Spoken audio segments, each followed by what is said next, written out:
Thus far, we have dealt with circuits that include only a single device, such as a single resistor. There are, however, many circuits in which more than one device is connected to a voltage source. This section introduces one method by which such connections may be made, namely, series wiring. Series wiring means that the devices are connected in such a way that there is the same electric current through each device. Here we show a circuit in which two different devices, represented by resistors R1 and R2, are connected in series with a battery. The same current goes through both resistors and also through the battery. Note that if the current in one resistor is interrupted, the current in the other is too. This could occur, for example, if two light bulbs were connected in series and the filament of one bulb broke. One way to visualize the same current flowing through every element in a series circuit is to consider water flowing in a series circuit of pipes. Here we show a water circuit with three pipes of different lengths and diameters connected in series.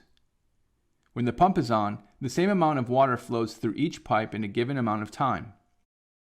In fact, that same amount of water flows through every part of the water circuit, including the pump, during that time interval. The pump is like a battery in an electric circuit, and the three sections of pipe are like three electrical resistors connected in series. Now, back to our electrical circuit. Because of the series wiring, the voltage V supplied by the battery is divided between the two resistors. The portion of the voltage across R1 is V1, while the portion across R2 is V2, so V equals V1 plus V2. Note that the total voltage, V, must be equal to the battery voltage.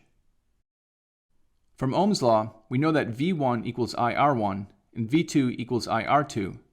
So we write V1 plus V2 equals IR1 plus IR2, which equals I times R1 plus R2, which equals IRS, where RS is called the equivalent resistance of the series circuit. Thus, two resistors in series are equivalent to a single resistor whose resistance is Rs equals R1 plus R2, in the sense that there is the same current through Rs as there is through the series combination of R1 and R2.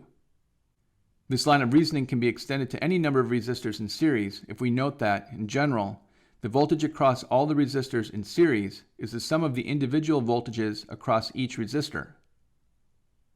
The result for the equivalent resistance of n resistors in series is just the sum of the resistances, or Rs equals R1 plus R2 plus R3, etc.